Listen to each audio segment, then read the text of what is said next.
Hola amigos, yo soy J Ambiental y en esta ocasión les traigo un aporte a todos los jóvenes que ya empezamos a soñar con el mañana.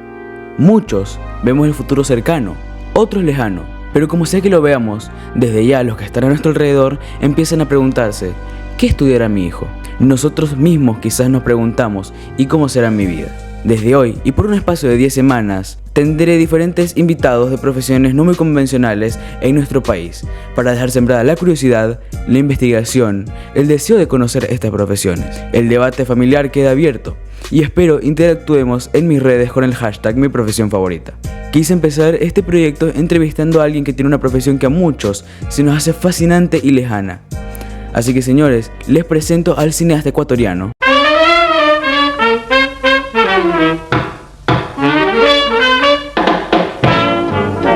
Gabriel Páez Hernández es licenciado en Cine y Televisión por la Universidad San Francisco de Quito, en Ecuador. Él también tiene un posgrado en Dirección de Fotografía y maestría en Teoría del Arte. Estos estudios los ha realizado en Argentina. Él ha sido productor ejecutivo, director, guionista, director de fotografía y editor. Actualmente es productor ejecutivo y director de Filmarte Ecuador y Encuentros con el Cine, cadena de formación, producción y distribución cinematográfica ecuatoriana. Empecemos con el video. Como ya sabe, queremos hacer conocer a la comunidad de carreras poco convencionales en nuestro país, y estudiar cine se me hace algo que puede ser un tanto incierto, de tener mucho dinero para equipos, o si quiero hacerme conocido debería emigrar a Estados Unidos. ¿Usted qué opina? Opino que cualquier carrera es incierta, no solo hacer cine cualquier carrera es incierta porque depende mucho de cómo tú te la tomas, o sea, de cómo tú enfrentas tu camino, tu profesión. Es decir, puedes ser, no sé, un experto en finanzas y quebrar tu negocio, puedes ser un experto en administración de empresas y no aguantar con un negocio cada año, cada 2 años. Es decir, no voy a negar que hacer cine es complicado, es complejo. En el país y en cualquier parte del mundo es complejo por un montón de situaciones. Pero yo creo que no tiene tanto que ver con el qué haces, sino qué tanto te gusta lo que haces por un lado y obviamente cómo lo haces, ¿no? O sea, porque eso va a ir de la mano. Si es que te gusta hacer lo que haces, obviamente lo vas a hacer bien, lo vas a hacer con pasión y seguramente te va a ir bien. Entonces no creo que hay que irse a los Estados Unidos para triunfar en ningún caso. Creo que uno puede triunfar donde sea que uno esté. Las condiciones incluso pueden ser hasta desfavorables en un lugar como los Estados Unidos, donde tienes muchísima competencia, donde la escena, digamos, del hacer cine, sobre todo si estamos hablando de hacer cine totalmente sobrepoblada. En el Ecuador tienes un escenario en donde cada vez hay más jóvenes estudiándolo. Eso quiere decir que hay mucho interés, pero de alguna manera no tienes la competencia que tienes en los Estados Unidos. Ahora, vivir de hacer cine, tienes que ser muy creativo para lograrlo, porque en este país ese es el tema, ¿no? Vivir de esto es complejo, es duro, es difícil, pero como en cualquier otro país. Claro, es complejo, es difícil. Por ejemplo, cualquiera pensaría, a lo mejor si no está metido en el tema de los canales de YouTube o en el cine como usted está, que apenas empiezas un canal de repente ya te salen los anuncios, empieza a llover la plata. No, es complejo. Hacer cine, hacer videos, ser un creador de contenido en sí es difícil. Y entonces necesitamos que nos cuente qué fue lo que lo motivó a estudiar cine. ¿Qué fue lo que me motivó a estudiar cine? Creo que las ganas de contar historias, las ganas de encontrar una herramienta que te dé una voz o que te permite amplificar tu voz, ¿no? Es como el cine tiene eso, te permite amplificar tu voz, amplificar tu pensamiento, tu sentir, qué es lo que cómo tú miras la vida. Y creo que es muy, muy bello, muy bella la posibilidad de primero expresarte de esa manera, expresar lo que sientes desde la creación, desde la inspiración, pero es muy bello tener un público, ¿no? Con quien interactuar, en ese sentido generar un diálogo, porque no necesariamente vas a hablar con todos los espectadores que se crucen con tu película, pero ya tu película está hablando por ti. Y de alguna manera esos espectadores entran en un diálogo con las imágenes, con los sonidos y con tu forma de pensar y de entender el mundo. Entonces creo que esa es una motivación fuerte, la posibilidad de ampliar, amplificar esa posibilidad de, por un lado, crear y por otro lado, compartir una manera particular de ver el mundo, de ver la vida. Y bueno, también debo ser sincero, por otro lado, el cine es muy llamativo. Tú mismo decías, como en esta hoja que me enviaste, es poco común. y es llamativo, es como que la gente piensa que sí, me voy a hacer famoso, qué bonito, ¿no? Pero no, ya cuando vas trabajándole al tema, te vas dando cuenta que no se trata de ser famoso, se trata de trabajar muy, muy duro y muy sacrificadamente para llegar a donde quieres llegar, ¿no? Y la fama por ahí llega, por ahí no llega, pero te vas dando cuenta en el camino que ese no debería ser por lo menos como el motivador, ¿no? Porque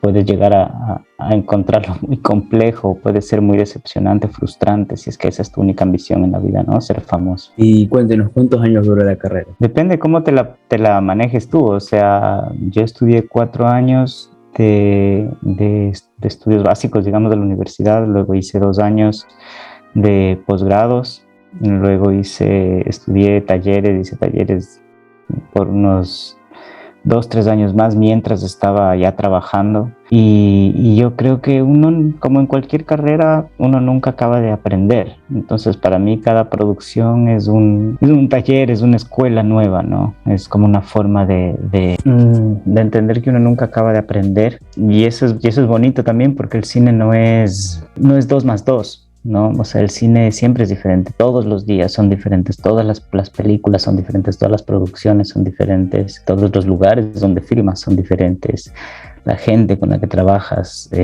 siempre está cambiando, ¿no?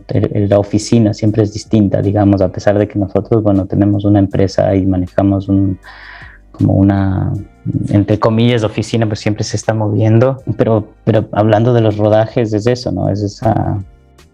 Uno tiene que ser bien camaleónico para irse adaptando a todas las situaciones, a los equipos de trabajo, a los lugares, a los estilos de vida. A veces tienes que como ceder mucho o conceder mucho para lograr que el equipo esté bien, porque al final se trata de eso, de un trabajo en equipo. Y si tú no eres capaz de trabajar con un equipo humano y de trabajar en buen plan, en buena onda, la vas a sufrir mucho porque es un trabajo muy, muy exigente. Y si encima de lo duro y exigente que es, tienes mala onda con el equipo, estás fregado, ¿no?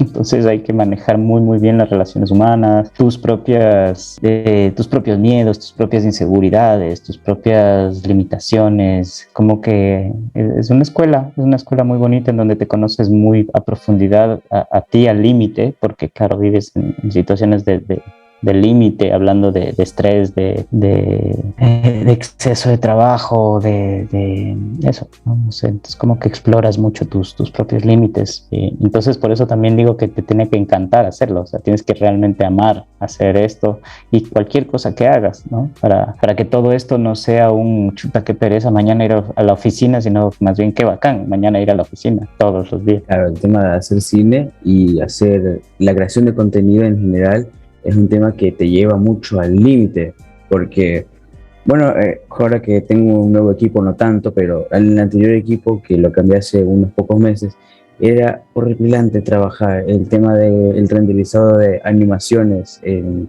el programa que utilizo para editar. Era horrible, podía literalmente dejar renderizando, irme a comer, bañarme, ponerme la ropa de dormir, venir, sentarme y seguir esperando que termine de renderizar. Y después de unos 15 minutos decir, ya, ok, listo, voy a seguir editando, y así otra vez. Es un trabajo que la verdad es muy estresante y tienes que llevarte muy bien con las personas con las que trabajas. Y dentro de la carrera de... ¿quiere hacer algún comentario? No, estaba diciendo que sí, así es. Dime nomás. Y dentro de la carrera de cine, ¿qué consideras lo más fácil y lo más difícil a lo que se podría llegar a enfrentar un estudiante? Es que es tan subjetivo, o sea, una pregunta tan propia de cada uno. Cada uno vive esa experiencia a su propia manera. Cada uno encuentra sus propias limitaciones y sus propios obstáculos y sus propias virtudes, ¿no? Que te enfrentan a un proceso siempre difícil, pero repito, si estás contento haciéndolo, lo difícil se vuelve un reto y se vuelve entretenido, ¿no? Entonces, para mí lo más difícil personalmente del estudio de la carrera, tal vez fue encontrar un estilo, un lenguaje propio y no repetir, no caer en la repetición de lo que está haciendo todo el mundo, no caer en la repetición de por qué lo hacen en Estados Unidos o por qué lo hacen en las películas que me gustan o por qué lo hacen aquí en Ecuador en los programas de ahora de YouTube que me gustan. Por eso lo tengo que hacer yo porque funciona, ¿no? Porque gusta, pero hay que cuestionarse a quién le gusta realmente lo que haces. Te tiene que empezar por gustar a ti, obviamente.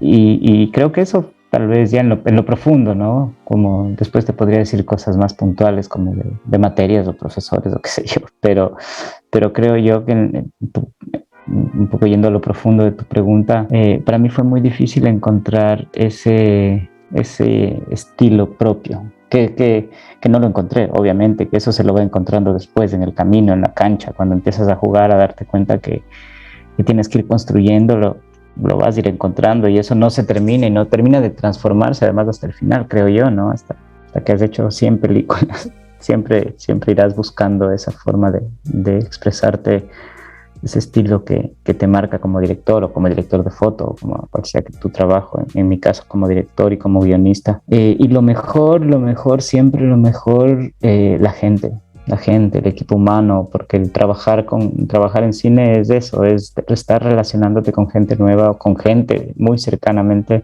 todo el tiempo. Entonces son procesos cortos, los de rodaje, pero muy intensos. Entonces tienes una película, filmas durante 4 semanas, 5 semanas, pero ese equipo se vuelve tu familia, ¿no? Para bien y para mal. Entonces hay muchos roces, hay mucha intensidad en las relaciones humanas. Y yo he hecho grandes amigos, hermanos, familia, trabajando en cine, conociendo a gente maravillosa que lo deja todo por hacer su trabajo, porque su trabajo importa para que el trabajo del otro funcione y para que el sueño de todos exista. Entonces es hacer tu trabajo por el otro también, ¿no? Porque el otro no puede hacer bien su trabajo sin que tú hagas bien el tuyo. Entonces se vuelve como una dinámica de dar, recibir todo el tiempo para llegar a este sueño de todos, que al final es el sueño del director, digamos, pero tú estás ayudando a construir este sueño, y si es que tu sueño es hacer una película o varias, pues estás en ese camino, ¿no? De cumplir los sueños.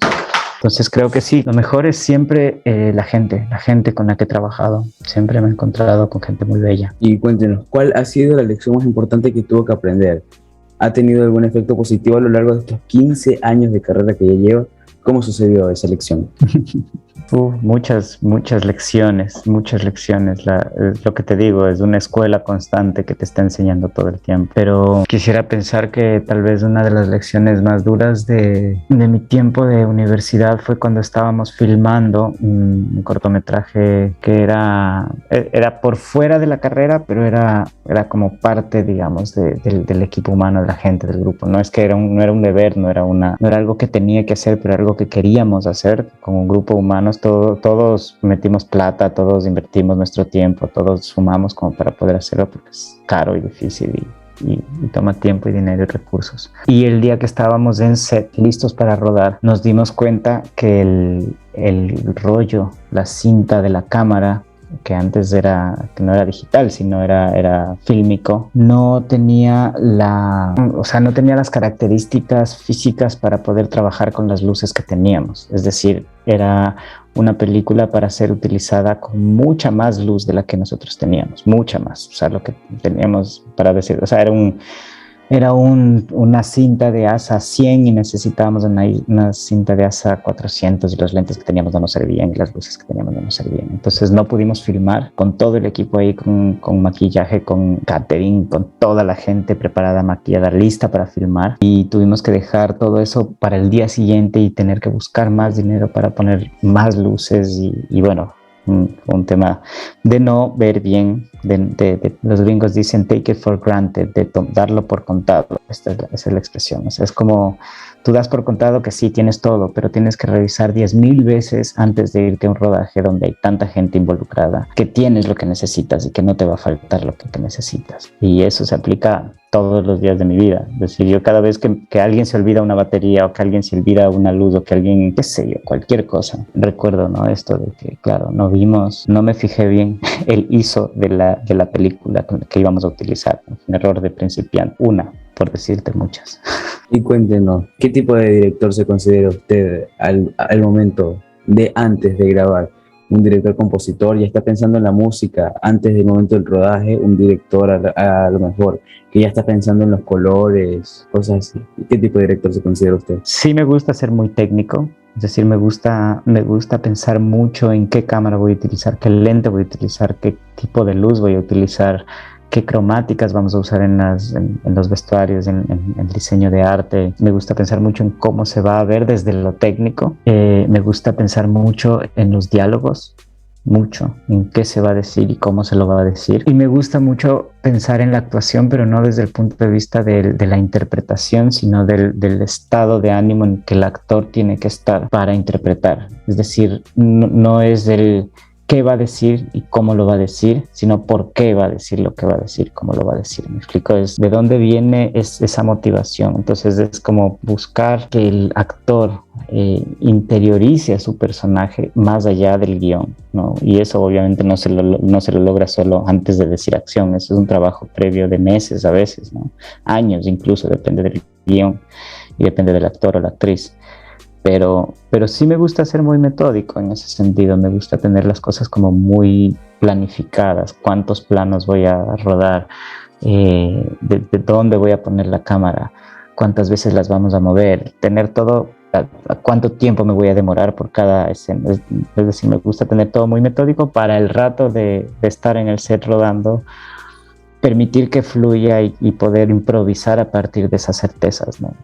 Permitir que también la película cobre vida sola y no estar ahí acartonado a una serie de cuadritos de Excel, sino que haya libertad de interpretar, improvisar un poco desde todos los departamentos, pero en base a muchas certezas, ¿no? Porque eso además nos ahorra tiempo. El tiempo es dinero. Sí, y también quisiera, o sea, cuando le hice la pregunta, en la respuesta usted dijo que antes de la filmación ya estaba pensando en qué cámara iba a usar. Y cuéntenos cuál es su cámara favorita para empezar a rodar.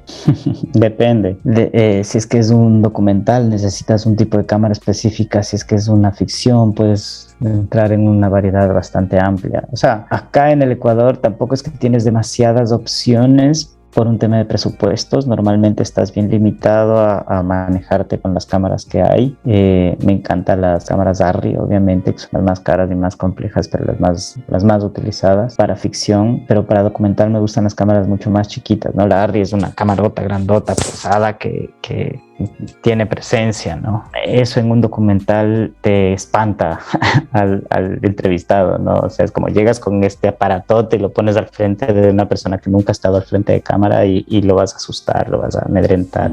Claro. Entonces yo para rodar documentales me gustan mucho las cámaras pequeñas con lentes muy, que no tienes que estar cambiando todo el tiempo los lentes, sino un lente que tú puedas adaptarle ese rato un zoom del objetivo y el equipo mínimo, ¿no? O sea, como un crew bien chiquitos, poca gente, la menor bulla posible alrededor. O sea, en una ficción tú puedes tener 40 personas corriendo por el set haciendo locuras y el actor tiene que concentrarse dentro de toda esta demencia de que cada uno en su locura creando. Pero en el documental no, en el documental a mí me parece que necesitas mucho más mesura en cuanto a equipos y a juguetes, como les llamamos nosotros. Y bueno, ahora adentrándonos un poco en su trabajo dentro de Filmarte, cuando estábamos en el proceso de armar esta entrevista, revisamos la página de Filmarte y vimos algo concurrente, que es el apoyo del Ministerio de Cultura y Patrimonio del Ecuador. ¿Nos puede contar cómo sucedió este apoyo y cómo lo están desarrollando? Todos los apoyos que has visto, todas las películas o trabajos que han sido apoyados por el ministerio han recibido un fondo público concursable. Es decir, que nosotros hemos aplicado a fondos concursables, como mucha gente, dentro de categorías en donde participan, no sé, 600, 300, 400 personas o proyectos, y nuestro proyecto ha ganado fondos, o nuestros proyectos han ganado fondos desde el 2010, me parece. No año seguido, y obviamente no todos nuestros proyectos, porque tampoco es así. O sea, tú haz de cuenta que tienes que, para conseguir un fondo, lanzar 10, 20, 50, 60 aplicaciones y te llegarán o recibirás 2, 3, una, a veces ninguna. Ese es el juego. Uno pasa mucho más tiempo buscando financiar los proyectos que haciendo los proyectos, ¿no? Pasas mucho tiempo buscando dinero y 3 semanas, 4 semanas filmando, ¿no? A veces sí, 6 meses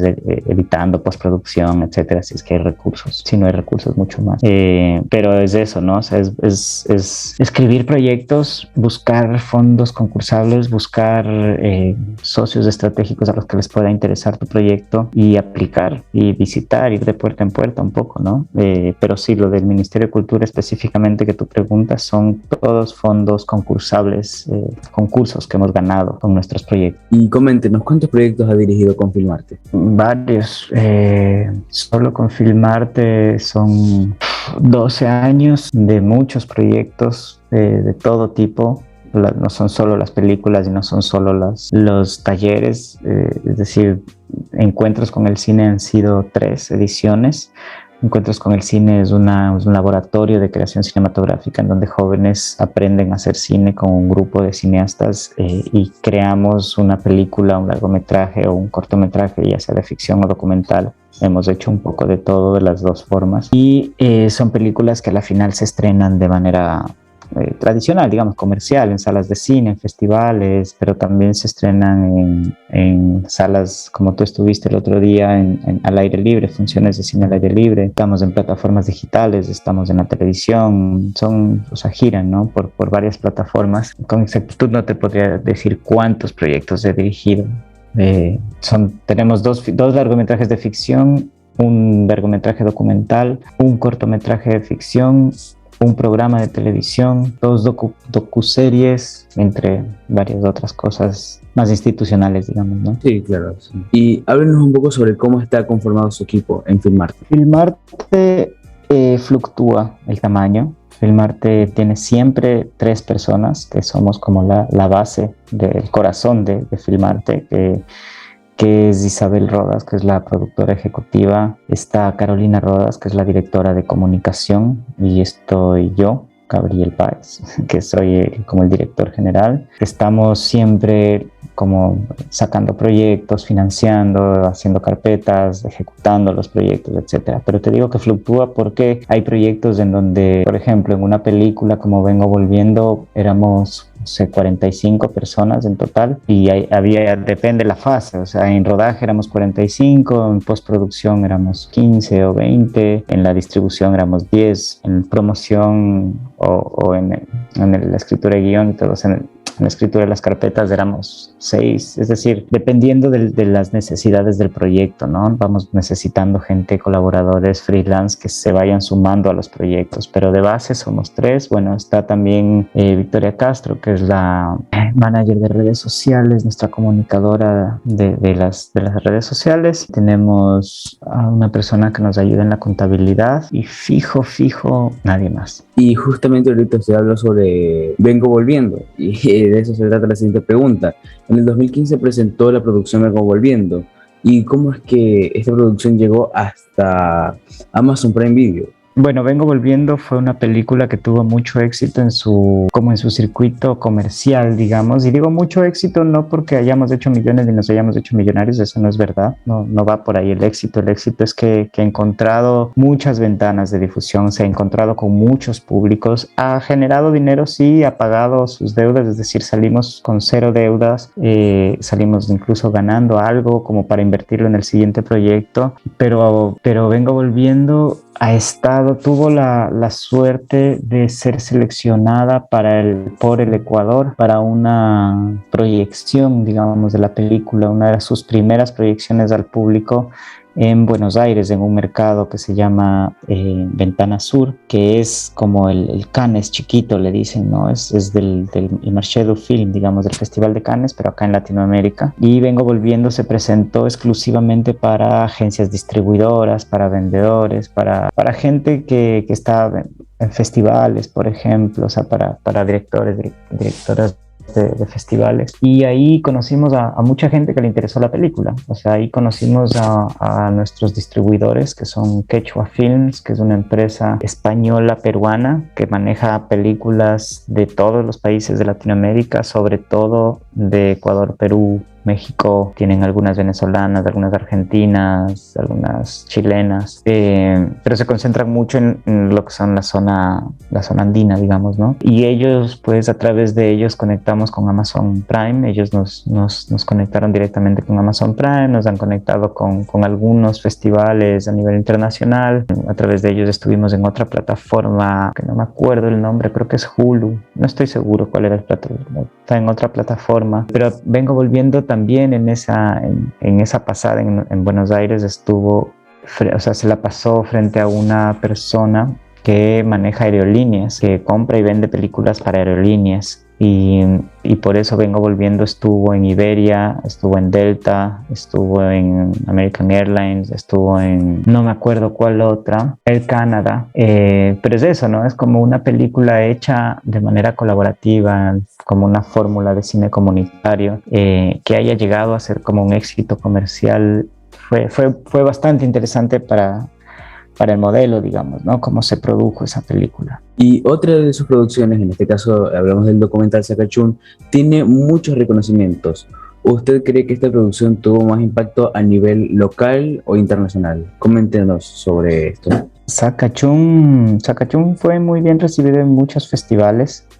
Tuvo mucha... Normalmente el público la quiere a Sakachún, es como que tenemos un súper buen vínculo con el público cuando la ven, es bastante bien recibida, y en festivales internacionales le ha ido bastante bien. No sabría decirte si le ha ido mejor allá o acá. Aquí ha recibido varios premios, aquí ha recibido varios reconocimientos también. Todavía no ha sido presentada en salas de cine y tal vez ya es un poco tarde para hacerlo. Vamos a pensarlo, porque justo llegó la pandemia y los cines se cerraron y fue todo un tema, entonces fue muy complejo distribuir esta película a nivel nacional de como nos hubiera gustado, ¿no? En salas de cine, etcétera. Entonces, nunca es tarde, por ahí podemos pensar en hacerlo el próximo año, pero eso también implica mucho, ¿no? Implica mucho dinero, mucho esfuerzo. ¿Tú crees que vas a ganar dinero? Bueno, con un documental, la verdad es que es una inversión muy incierta, de muy alto riesgo, porque necesitas mucho dinero para distribuir. O sea, tú sabes, no sé si sabes, las películas, por ponerte un ejemplo, de Estados Unidos cuestan 4 o 5 veces más la distribución que la misma producción,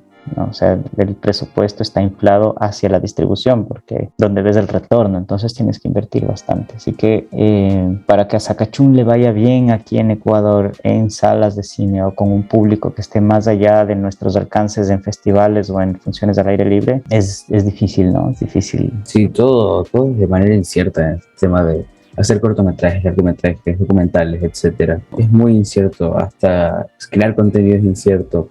Uno de mis videos de mi canal tiene casi 1500 vistas, si mal no me equivoco, y otros tienen 10, 40, de repente 100, 200, 300, 400, y otra vez 10, 40. Es todo muy incierto en este tema. Y quisiera saber si luego de vivir una pandemia, ¿qué quisiera contar al mundo con su arte? Esa es tal vez la pregunta más difícil, ¿no? Porque creo que ahorita el mundo está en etapa de transición. Creo que el mundo está todavía digiriendo lo que acaba de pasar. Todavía no sabemos a ciencia cierta si es que acaba de pasar o sigue pasando o seguirá pasando.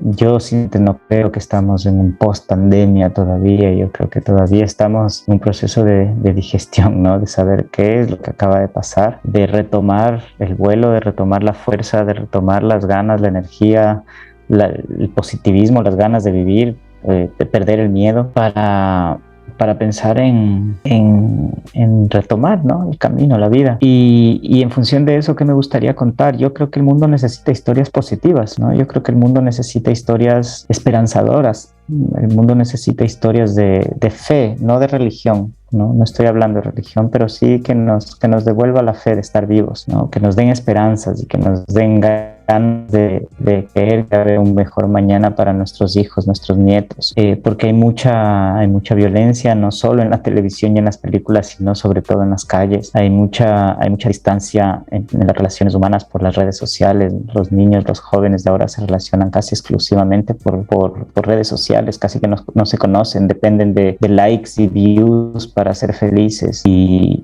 se ha perdido un poco esa necesidad de sentirle al otro, ¿no? De estar con el otro, de pertenecer a una sociedad activa, de una sociedad en donde es importante verse, darse un abrazo, saludarse con un beso, estrecharse la mano, ¿no? Es como que el mundo le cogió miedo o sea, el ser humano le cogió miedo al ser humano, ¿no? Es como que no me toques porque me vas a enfermar. Y eso es muy triste porque los seres humanos somos seres que somos seres sociables, ¿no? Somos seres que necesitamos vivir en manada, como si fuéramos lobos o como si fuéramos un animal de manada, de grupo, ¿no? Y creo que eso se ha perdido. Entonces yo esperaría poder retomarle a la vida, a la esperanza, a las ganas de seguir haciendo esto que amo, que cada vez siempre me cuestiona, ¿no? ¿Por qué lo hago y para qué lo hago? Si es tan duro, si es tan difícil. Y bueno, y cada vez que me encuentro con el público en las funciones del aire libre me respondo,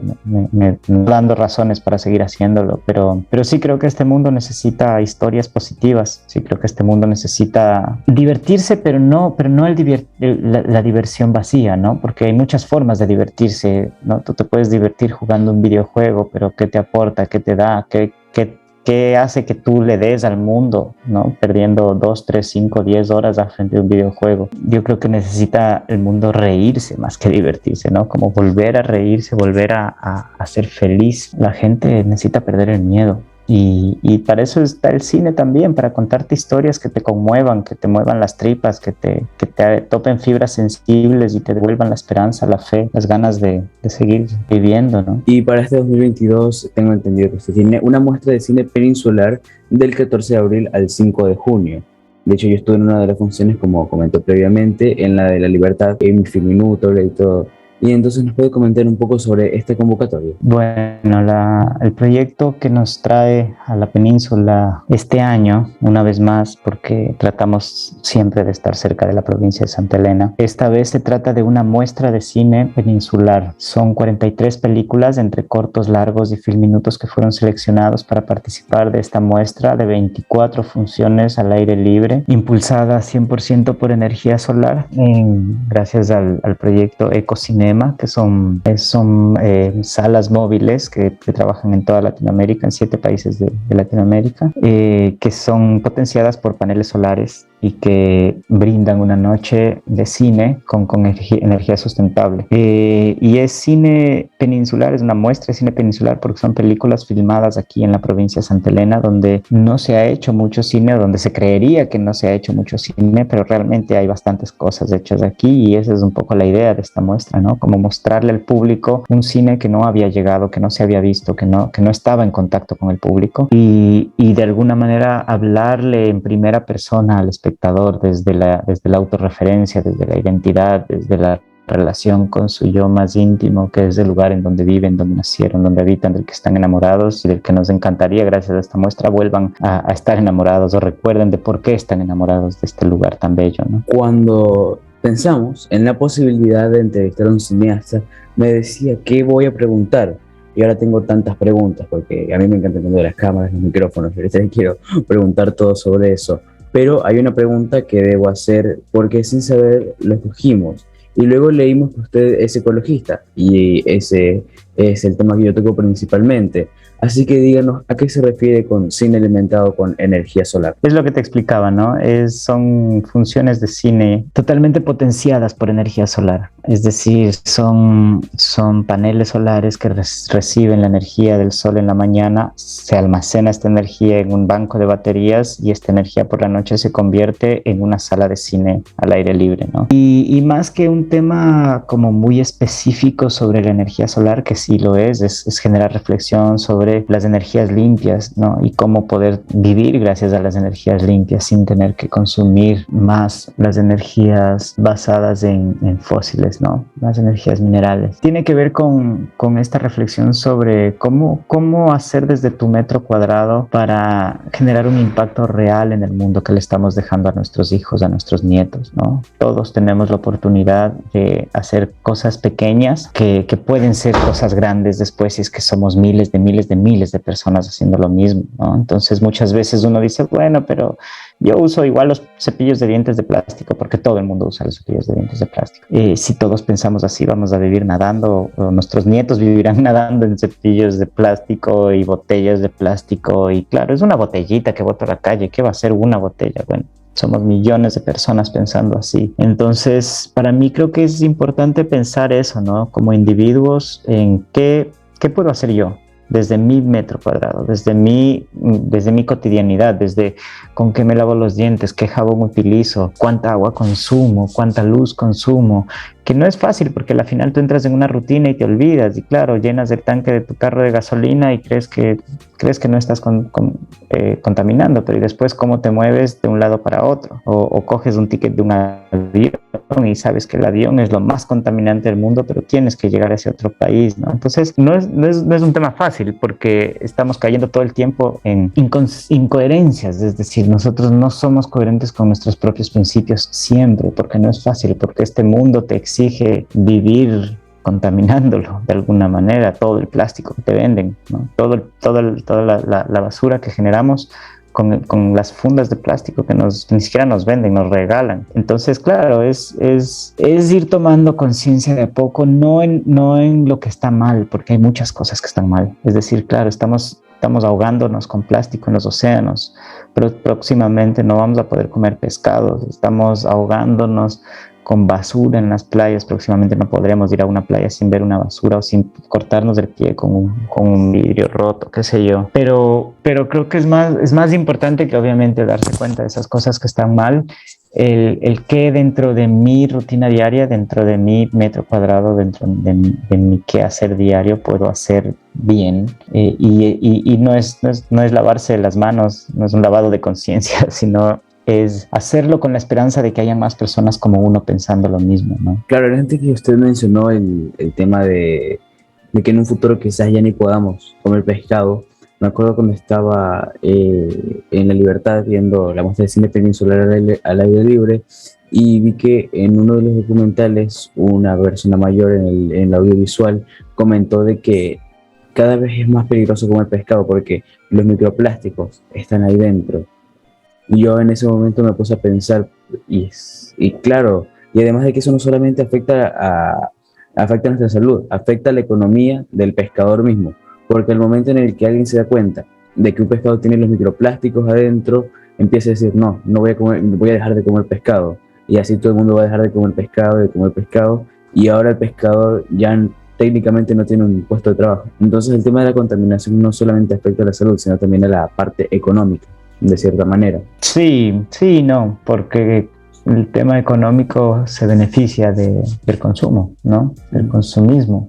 Entonces creo yo que más importante, o sea, obviamente si es que la gente deja de consumir pescado, el pescador va a dejar de tener trabajo, pero lo lindo sería que la gente deje de tirar basura para que podamos seguir consumiendo pescado y que el pescador pueda seguir haciendo su trabajo. Qué sé yo esperaría que... Yo tengo fe, yo creo que soy una persona positiva, que todavía tengo fe en la humanidad, todavía creo que podemos dejarle un mejor mundo a nuestros niños, porque el momento que pierdes la fe, pierdes la esperanza, y sin fe y esperanza, ¿para qué seguir? ¿Para qué seguir haciendo cine? ¿Para qué seguir viviendo? Entonces, yo tengo un hijo de 2 años y medio y esperaría que él pueda vivir en un mundo tan bello o mejor, más bello que el que yo he recibido, ¿no? Y claro, eso no está solo en mis manos, pero como comunicador tengo esa gran responsabilidad de ampliar mi voz, y volvemos a la primera pregunta, ¿no? O sea, de que esto que te estoy diciendo no quede solo en mi pensamiento, sino que se pueda conectar con la gente, que pueda reflexionar, y seguramente habrá gente que piensa igual y que se conecta con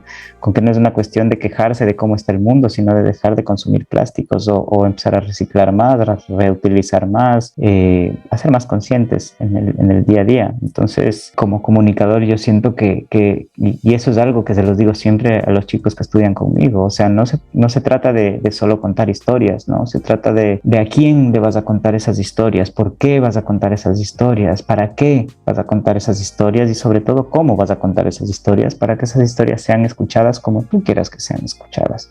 Porque una historia puede tener 1000 guiones diferentes. Depende de la mirada, de cómo lo miras, de cómo lo escribes. Pero esa interpretación que tú quieres darle, o sea, que tú quieres que tus espectadores reciban, viene de tu punto de vista, de tu mirada, de tu voz. Entonces, si es que estás consciente de que cuando eres comunicador amplías tu voz, esa profesión o esa vocación de alguna manera tienen que asumir esa responsabilidad y ser coherente.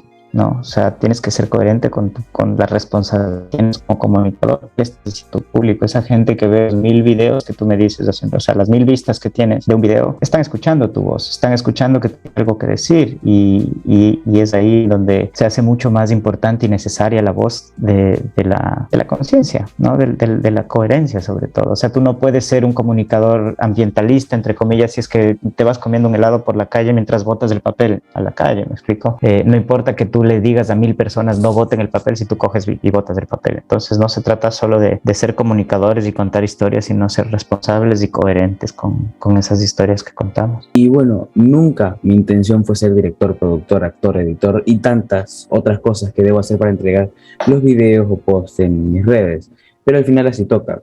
Y ya que usted es director de cine y se interesa por el medio ambiente, ¿me puede compartir 3 tips o consejos para que mis básicas creaciones se vean más profesionales? Creo que te acabo de dar la más importante. Ser consciente de la responsabilidad que implica hablar desde una pantalla, a través de una cámara con un micrófono, porque para mí eso es lo más importante de todo, ¿no? Ya después la técnica, ya después incluso la historia, da igual. Si tú no eres sincero contigo y con tu público, vas a seguir siendo parte del montón, creo yo. Si es que tú no te haces ese cuestionamiento de qué estás diciendo, por qué lo estás diciendo, para qué lo estás diciendo y a quién se lo estás diciendo, no tiene sentido, porque va a ser una voz más en la cascada de información. O sea, ahora con las redes sociales, la gente hace clic y te fuiste nomás, ¿no? Ya, o sea, antes en una sala de cine, bueno, tenías que salir de la sala de cine si no querías ver la película. O sea, ahora tienes la atención de la gente por un segundo y si no te gustó, te hacen así con el dedito, así de fácil. Entonces, por un lado, creo que es eso, es ser sincero contigo mismo y buscar en lo profundo de tu ser el qué quieres decir y por qué lo quieres decir, ¿no? Y luego entender a quién se lo quieres decir para entender el cómo vas a hacer para llegarle a esa persona, el mensaje que quieres llegarle. Entonces, esas palabritas son fundamentales, ¿no? ¿Qué, por qué, para qué, a quién y cómo? Fundamental antes de que prendas tu cámara vas a hacer esas preguntas siempre y vas a respondértelas y vas a ver que si es que eres sincero contigo mismo, el público va a sentir que eres transparente y que le estás diciendo algo con sinceridad, ¿no? Con autenticidad. Esa es la primera. La segunda, nunca dejes de lado el sonido. El sonido es el 50%, porque todos nos quedamos con la imagen, la cámara, wow, tengo la mejor cámara, pero claro, el sonido de la cámara, de ese micrófono chiquitito que está en la cámara es lo que utilizo y no se escucha nada, no sirve lo que acabas de grabar, no sirve de nada. Entonces el sonido es fundamental y esto es algo que muchos ya incluso profesionales lo pasan por alto y después lo sufren. Y claro, arreglar las cosas mal hechas de sonido en postproducción es más caro, no más tiempo, más plata. y es un sonido mal hecho, se ve muy poco profesional.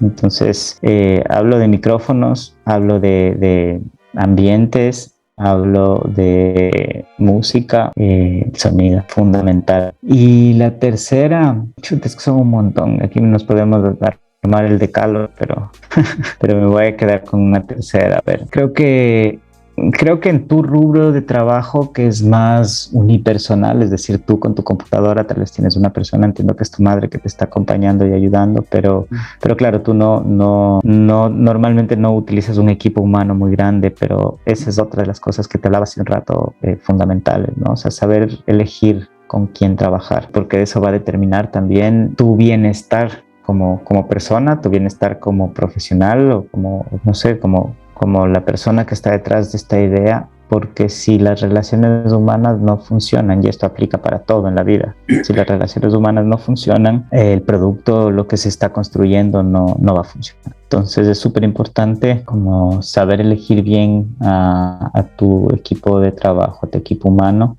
Muchas veces me ha pasado que por querer trabajar con los amigos o por darles trabajo a los amigos o porque son los amigos, uno piensa que son el mejor o el más indicado para el trabajo y terminas perdiendo el trabajo y el amigo. ¿no? Entonces, muchas veces no, o sea, yo muchas veces prefiero salvar una amistad que, no sé, que tener que trabajar con alguien que no está hecho para ese puesto de trabajo. Entonces, es muy importante eso, saber con quién trabajas, cuál es tu equipo de trabajo, cuál es el equipo humano que está ayudándote a construir el sueño, porque a la final es de eso, ¿no?